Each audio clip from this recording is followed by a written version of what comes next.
Hello and welcome. This is Mouse Gunner, and in this video, I'm going to cover close bolt actions in firearms.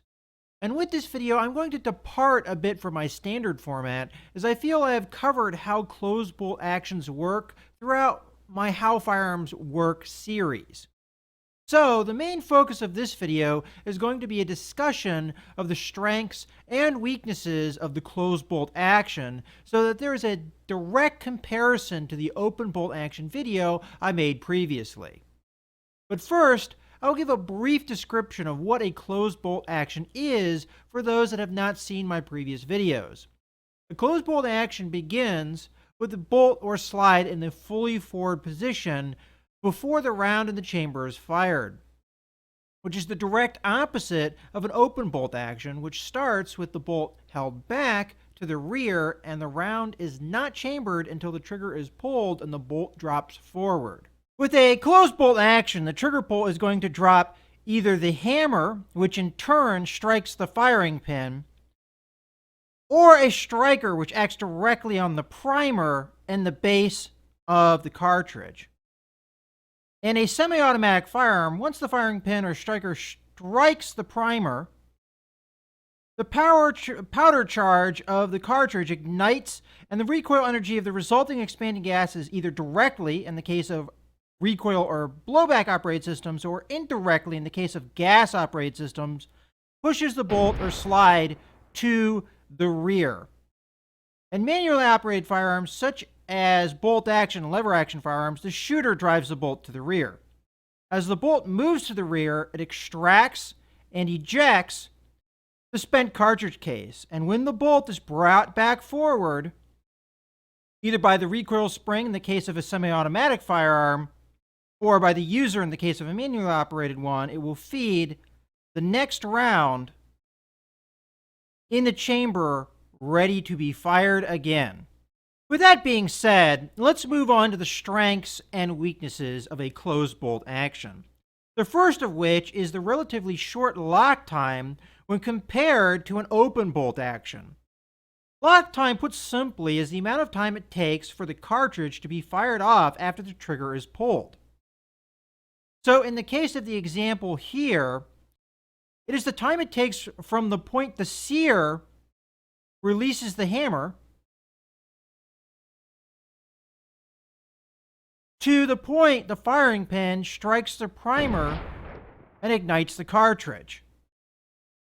This takes a lot less time than the typical lock time of an open bolt action and lends towards increased accuracy as it reduces the amount of time the shooter has to keep the sights on target. It also gives the benefit in the case of early aircraft use, as the long lock times of an open bolt machine gun make it unsuitable for shooting through the propeller of an aircraft with the use of an interrupter gear, whereas the short lock times of a closed bolt system are perfect for that application.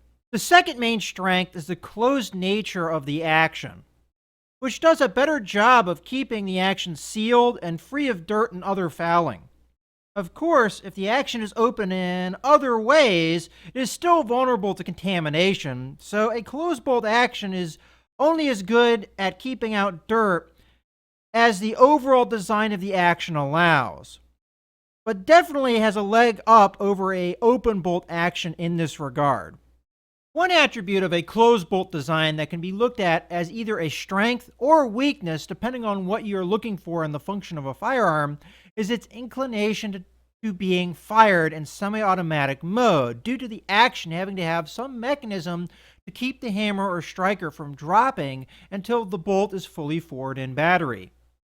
This means that the trigger group has to be specifically designed for a fully automatic mode to function outside this inclination.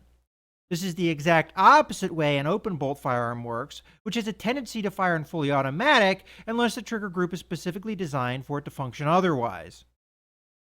Moving on to weaknesses is the fact that a closed bolt action is comparatively more complex with more moving parts and requiring more precise machining than an open bolt design. This extra complexity comes from needing a separate mechanism for the bolt to ignite the primer, which is either the firing pin and the hammer that drives it, or the striker being driven by a spring, as well as all of the parts required to make that happen.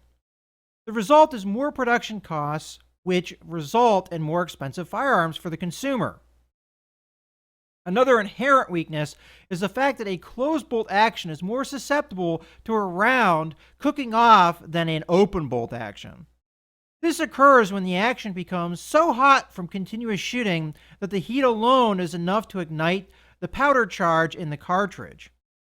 A closed bolt action is more susceptible due to its closed nature, not allowing air to move through it as easily as it would in an open bolt action and dissipating heat through contact with the air. The other reason it is more susceptible is the fact that a round is held in the chamber and could be there for a while before being fired off by pulling the trigger. This means it is in direct contact with the hottest parts of the firearm, mainly the barrel, which means heat transfer is much more direct than it would be if the cartridge was sitting in the magazine. Well, that more or less wraps up my comparison of the closed bolt action. I hope you guys have enjoyed this video. This is Mouse Gunner, signing out.